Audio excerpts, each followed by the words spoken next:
I had been married to Justine for 8 years when things started to change.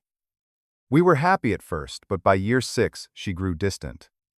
Then came that night over dinner when she casually suggested an open marriage. When I hesitated, showing my surprise, she looked me straight in the eyes and said, "Come on. It is not like you will have girls lining up for you anyway." Her words cut deep, but I forced a smile and pretended it did not hurt. Inside, though, I was crumbling. If you have ever been underestimated by someone who was supposed to love you, give this video a like and subscribe to join our community. Let me know where you are watching from, as I share how my wife's hurtful prediction completely backfired. My name is Carmelo, and I am a 35-year-old software developer living in Seattle. I met Justine at a friend's housewarming party 10 years ago. There was an instant connection between us.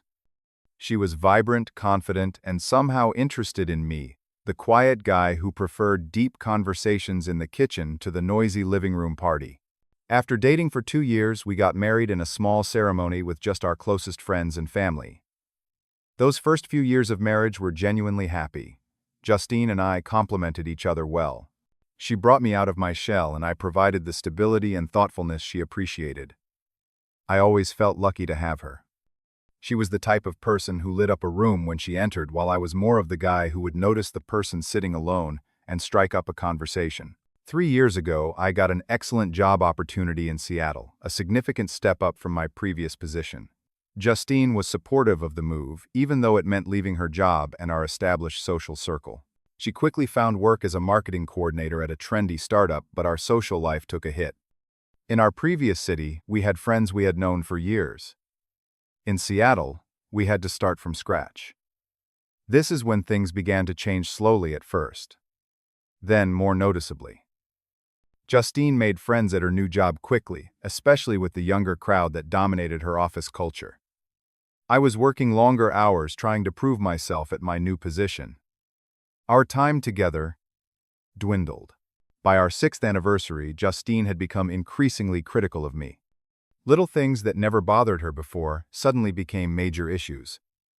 The way I loaded the dishwasher, how I dressed, my tendency to get absorbed in a coding problem and lose track of time. Nothing I did seemed right anymore. She started going out more with her work friends. Thursday happy hours turned into late nights out. Friday work events stretched into weekend brunches that I was not invited to. When I asked to join, there was always some reason why it would not work. "It is just the marketing team," or "you would be bored with our shop talk." I tried everything I could think of to revive our relationship.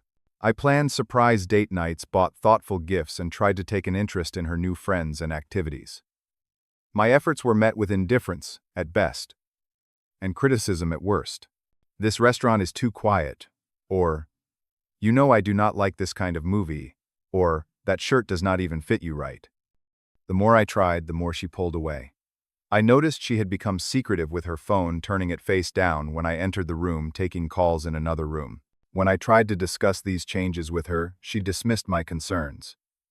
"You are overthinking things," she would say. "Not everything is a big deal." Then came the night that changed everything. We were having dinner at home, a rare occasion by that point. I had cooked her favorite pasta dish, hoping for a quiet evening together. She seemed distracted, checking her phone repeatedly, until I finally asked if everything was okay. "Actually," she said, setting her phone down with deliberate casualness, "I have been thinking about something. What would you think about opening up our marriage?" I nearly choked on my food. "Opening up, you mean seeing other people?" "Yes," she said, as if suggesting we try a new restaurant. "We are still young. We should experience more. Lots of couples do it. It can even strengthen the relationship." I sat there, fork frozen midway to my mouth, trying to process what she was saying. "Are you unhappy with me?" "With us?" She sighed, that same sigh she used when I asked what she considered stupid questions. "It is not about being unhappy. It is about living life to the fullest. I love you, but I do not want to wake up in 20 years wondering what I missed." "Have you already met someone else?" I asked, my stomach nodding. "Not specifically," she said, but her eyes shifted away momentarily. "But there are opportunities." James at work has been flirting with me. James. She had mentioned him before the new creative director. Younger than us, former model turned marketing genius, according to Justine. When I did not immediately respond, she reached across the table and touched my hand. Come on, it is not like you will have girls lining up for you anyway. I am just being realistic. I will probably be the only one actually doing anything. That comment stung more than anything else. Was that how she saw me? Unattractive, unwanted someone. No one else would desire. The person who was supposed to love me most in the world thought so little of me. She continued, seemingly oblivious to the pain she had just inflicted. James says I am too vibrant to be tied down. He says I have this energy that should not be contained. I sat in silence, my appetite gone, a hollow feeling spreading in my chest. Justine kept talking, describing how it would work, how it would be honest and ethical. But all I could hear was that one sentence playing on repeat in my head. It is not like you will have girls lining up for you anyway. I spent the next week in a fog. Justine's proposal and her cutting remark haunted me day and night. I could not focus at work. I could not sleep. I kept examining our relationship, wondering when I had become so undesirable to her, questioning if I had ever been enough. After 7 days of inner turmoil, I reluctantly agreed to her open marriage proposal. Why? Partly because I was afraid of losing her completely. Partly because a small wounded part of me wanted to prove her wrong.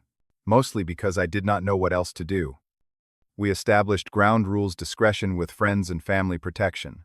Always honesty about who we were seeing, and veto power if either of us became uncomfortable with someone the other was dating. Justine was immediately excited while I felt like I was signing my own emotional death warrant. The very next day, Justine told me she had a date planned with James.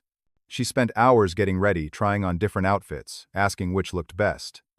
It was surreal watching my wife prepare to go out with another man, asking for my opinion, as if she were going to a job interview. I gave non-committal answers, unable to enthusiastically participate in something that was tearing me apart. After she left, I sat alone in our apartment, feeling more lost than I ever had before. I texted my best friend Ryan, someone I had known since college. I had been avoiding telling anyone about our new arrangement, but I needed to talk to someone before I completely fell apart. Ryan came over immediately, bringing beer and a sympathetic ear. When I told him what had happened, including Justine's comment about no girls lining up for me, his face flushed with anger. "That is messed up," he said. "You know that, right? She basically manipulated you into this." And that comment was just cruel. Hearing someone else say it helped validate the feelings I had been trying to suppress. Ryan stayed late into the night listening, as I unpacked months of subtle put-downs and growing distance. Before he left, he made me promise to meet his sister Sophia, a personal trainer who specialized in what she called breakup transformations. "This is not exactly a breakup," I said. "No," Ryan replied, "but you need something for yourself right now. Sophia helps people channel pain into progress. Just meet her." I agreed, more to appease Ryan than anything else. But that introduction turned out to be a turning point. Sophia was straightforward and no nonsense. She listened to my situation without judgment, and then laid out a plan. 3 months, she said. "Give me 3 months of commitment, and you will not recognize yourself. Not just physically, but mentally. How you carry yourself, how you see yourself." I signed up for her training program, which included 3 weekly sessions at her gym. The first few workouts were brutal. I had never been particularly athletic, and years of desk work had left me softer than I would like to admit. But there was something cathartic about the physical exertion, about pushing my body to its limits when my emotions were already there. Sophia did not just focus on exercise. She helped me update my wardrobe, swapping my baggy jeans and oversized button-ups for clothes that actually fit properly. She referred me to a stylist friend who gave me a haircut that framed my face better. These external changes were simple, but they began to affect how I felt.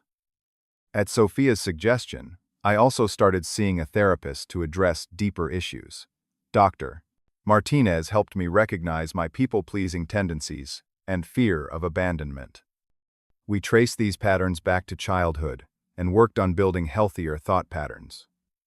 She helped me see that my self-worth should not be tied to Justine's validation. While these changes were happening, Justine was fully embracing our open marriage. She was seeing James regularly, coming home late. Or sometimes, not at all. I threw myself into self-improvement partly as a distraction from the pain of imagining my wife with someone else. But something unexpected happened as the weeks passed. I started to rediscover who I was outside of my marriage. I joined a photography club, reviving a passion I had abandoned years ago. I signed up for weekend hiking groups, challenging myself physically while meeting new people who shared my interests. Through these activities, I made new friends who valued me for exactly who I was. No pretense, no trying to be cooler or more exciting. Just authentic connections based on shared interests and genuine conversation. This was refreshing. After years of feeling like I was never quite enough for Justine and her increasingly image-conscious friends. About 2 months into my transformation, Sophia invited me to a gallery opening. Her friend Diana was exhibiting her photographs, and Sophia thought I might enjoy the event. Diana turned out to be a thoughtful, soft-spoken woman with an incredible eye for capturing everyday moments that told powerful stories.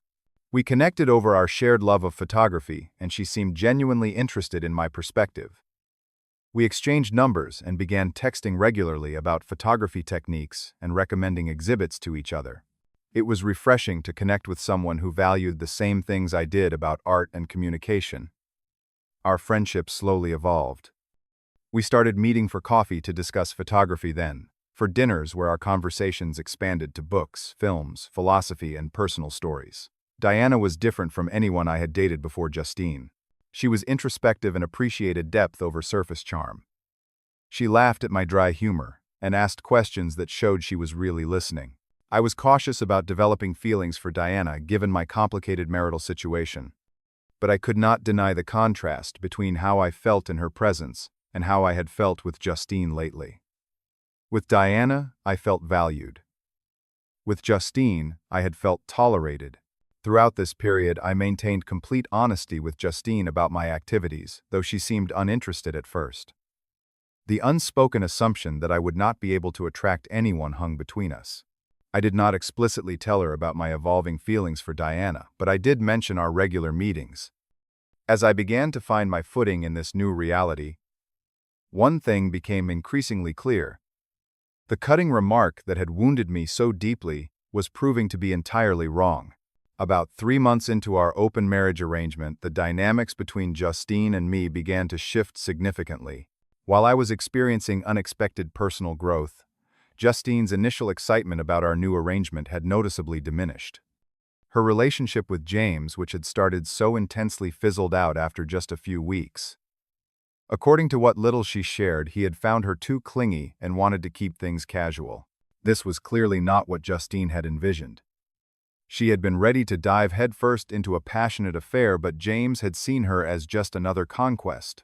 After Justine went on several dates with different men she met through dating apps. None of them developed into anything substantial. She would be excited before the first date, come home disappointed, and rarely get a second date. As she described these encounters, I began to recognize a pattern. Justine was looking for men who would validate her attractiveness and desirability, but she struggled to form deeper connections. At the same time, she began to notice the changes in me. At first, she made dismissive comments about my new clothes or haircut. "Trying a little hard, are we?" she would say with a smirk. But as my physical transformation became more pronounced, her tone shifted from dismissive to curious. She started trying to recapture my attention using tactics that had worked in the past. She would walk around the apartment in revealing clothes, suggest watching movies together, or cook my favorite meals. I remained polite but emotionally detached.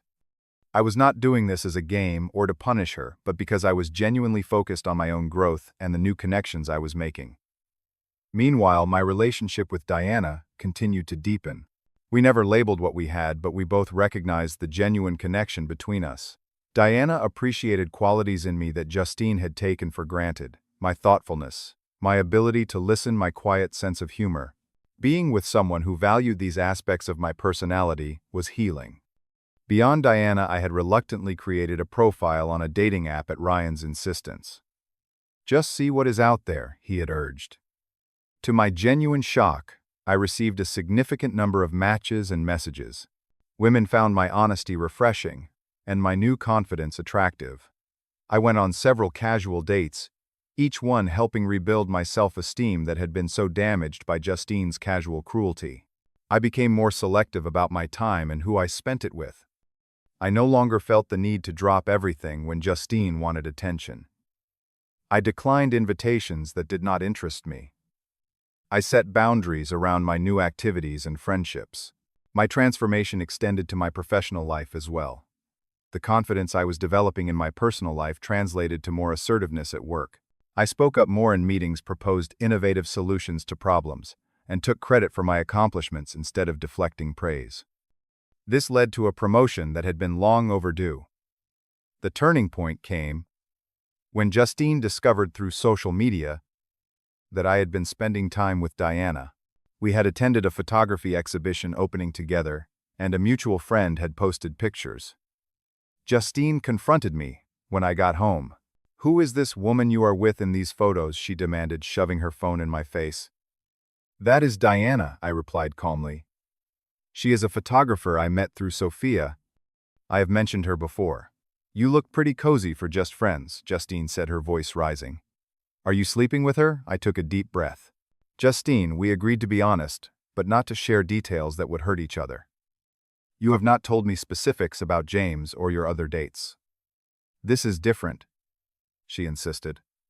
"I want to use my veto. I do not want you seeing her anymore."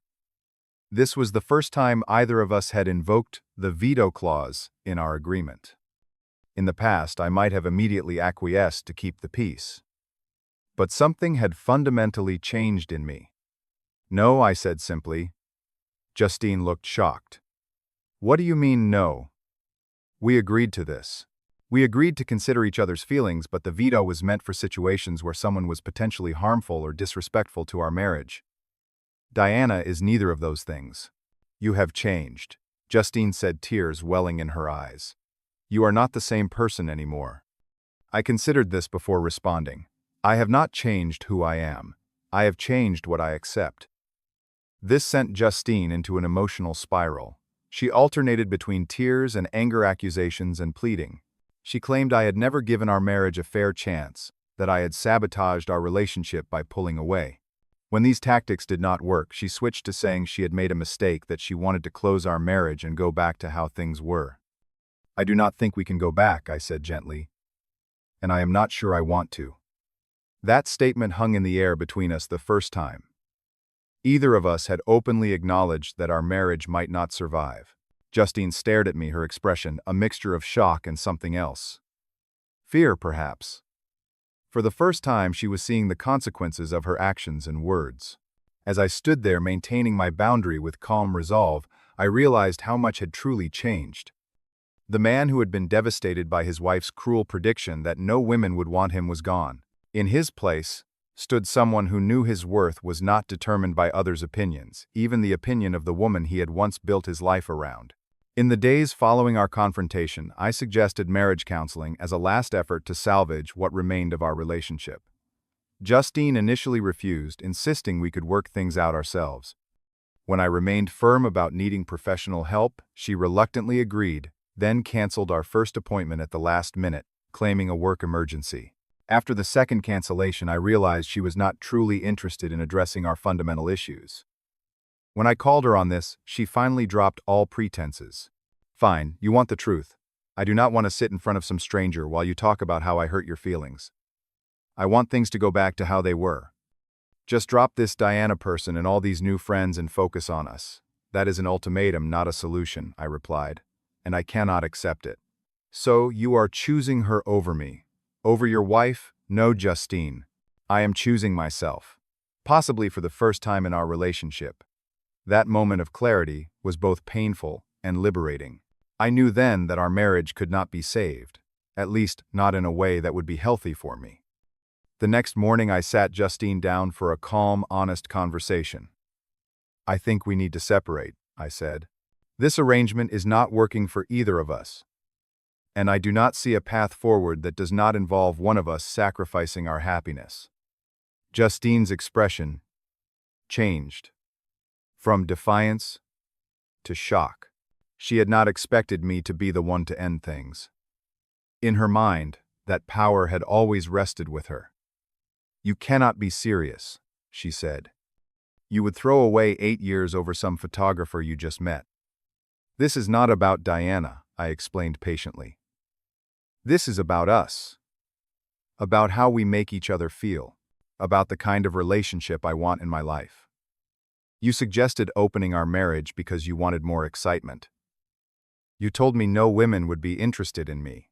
Both of those things revealed how you truly see me, and it is not compatible with how I want to be seen by my partner." As the reality set in, Justine's approach changed dramatically.